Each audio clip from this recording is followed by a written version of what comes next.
This is a phenomenon.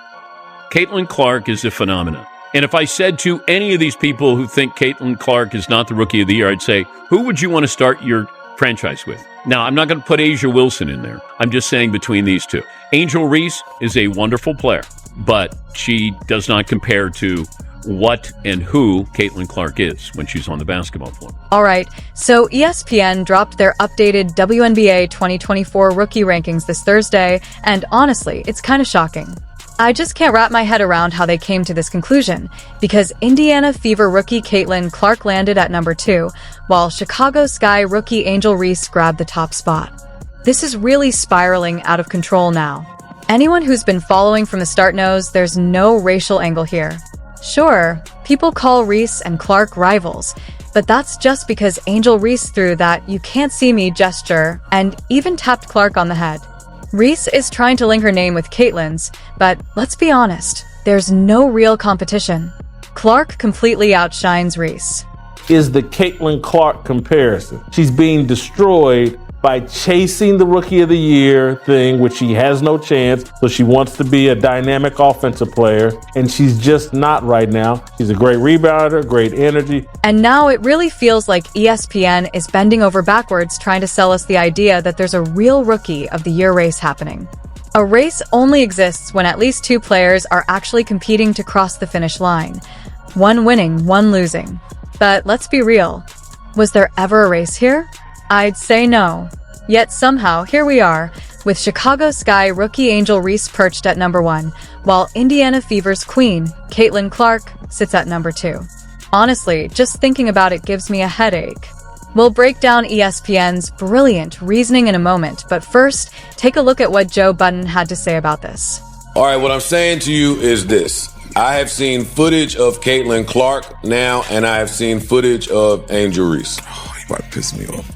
I'm as pro-black as all the pro-black people. I'm as pro-black as Lisa Bloom. I'm telling y'all, and I'm not trying to cause a kerfuffle, Joe. Caitlin Clark is a hell of a lot better than Angel Reese. I couldn't agree more with Joe, and honestly, it seems like ESPN needs to start actually watching these games. Fans are furious about this ranking and took to Twitter to make their voices heard. Clark Report tweeted that ESPN is a very sad excuse for a sports network. David chimed in, calling Angel Reese being ranked number 1 laughable and insulting to the game of basketball. Trent Harvey asked the same question that's on everyone's mind. Do your experts even watch these games? Sure. ESPN pulled out some stats to justify putting Angel Reese on top, but it's not rocket science. Caitlin Clark is the fastest player in WNBA history to hit over 500 points and 250 assists. How did ESPN reach this decision? It all comes down to advanced metrics. Basically, when the stats don't naturally make your case, you have to twist them into Olympic-level gymnastics to push the narrative you want. They leaned on things like Reese's rebounds and her 22 double-doubles, including a 15-game streak. Yeah, impressive on paper, but we all know how many of those rebounds are just her grabbing her own missed layups. It's clear now that ESPN is trying to sell the idea that Angel Reese is somehow a better rookie than Caitlin Clark. Let's be real, Caitlin has been on an absolute tear these past few months, turning the WNBA upside down. Sure, the Indiana Fever stumbled out of the gate, but once Caitlin got going, she's been unstoppable. Anyone paying attention knows she isn't just the most talked about player, she's easily the most talented and impactful rookie on the court. It's not even a debate. Yet ESPN seems to have missed the memo, or maybe they skipped all their WNBA viewing parties because they're still pushing the story that Reese is the top rookie. I mean, seriously, are we even watching the same league? Caitlin's performances have been electric, game-changing, and spectacular. Meanwhile, ESPN is dead set on making Reese the headline. Let's just compare the facts for a second. Caitlin outperforms Reese in almost every category, and here's a kicker. Clark is averaging more blocks per game than Reese, even though Reese is 4 inches taller. How does that even make sense? It shouldn't even be a conversation. Clark is out here shutting down opponents like it's just another day at the office, while ESPN tries to convince us that Reese is the top dog. And let's not forget, Angel Reese has the league's worst shooting percentage from inside 5 feet. ESPN just swept that under the rug. Honestly, it's starting to feel more like a comedy show than serious analysis. All of her shots are within 2, 3, 4 feet, and she can't make 29% of them. Here's why I'll give Angel Reese credit, and this is why And this part can't be stressed enough. The Chicago Sky are actually performing worse this season after adding Angel Reese than they did last season without her. Now, is that entirely her fault? Of course not. She's having a decent season. But how in the world is ESPN going to argue that Reese is worth more wins than Caitlin Clark? It just doesn't make sense. Look at the Indiana Fever. They could lose every game remaining this season and still finish better than they did last year. That's the kind of impact Caitlin Clark is having. She's basically carrying the Fever to a whole new level by herself. At some point, what happens on the court has to actually matter, right? I mean, we all see the same games. Nobody can seriously compare these two resumes and come away thinking Reese is the better rookie. The Sky aren't even guaranteed a playoff spot, while the Fever are making a push after winning just 13 games last season. There's just no logical way to claim that Angel Reese has made a bigger impact on her team or the league than Caitlin Clark. It's simply not true, and deep down we all know it. Now, if these rankings gave Angel Reese any hope of winning Rookie of the Year, Caitlin Clark just crushed those dreams again. She delivered a jaw-dropping performance in Chicago, and the crowd knew it too.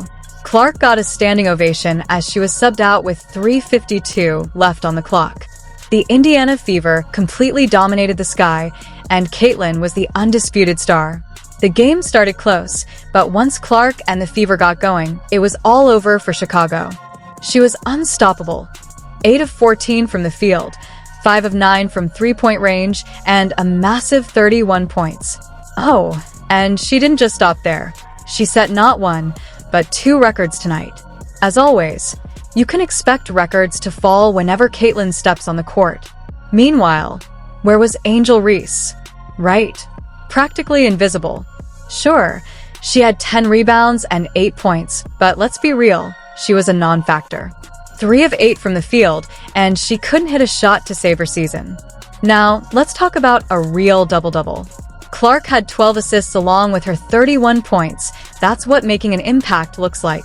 Kelsey Mitchell also had a huge scoring night with 23 points, and Clark easily could have racked up 15 assists if just a few more shots had fallen. And did you catch that record-breaking moment with her 10th assist? Caitlin Clark passed TAA Penny Share for the most 10-plus assist games by a rookie in WNBA history. She had the ball, swung it to Aya Boston, who made a slick cut, and then boom. Clark dishes it back for a smooth jumper. Assist number 10. History made just like that. We haven't talked about it in a minute, Lisa, but you have to wonder how much Kennedy Carter not being here is really hurting Chicago tonight. Kennedy a guard, but so effective in the paint. And Boston now has gone back to back. And just like that, another record falls. Then there's Clark, raining threes from way downtown like it's nothing. By the end, the score was 81, and Chicago fans were left completely stunned. What was supposed to be Angel Reese's night turned into a full-on Caitlin Clark showcase. But let's not forget the dirty play that nearly ruined the night. A blatant frustration foul on Clark. It wasn't accidental, not even close. Chicago's frustration boiled over, and things got ugly. Seriously, the Sky do this every time they face Caitlin Clark. Just because they can't stop her scoring, they resort to physical play. Yet Clark took it all in stride because, at this point, she was unstoppable. When the final buzzer sounded, it was crystal clear. Caitlin Clark isn't just the best rookie in the WNBA, she's already in MVP conversations. Game of the season, and she gets this kind of salute in enemy territory? That's right, downtown Chicago. And yes, I saw plenty of Caitlin Clark jerseys around.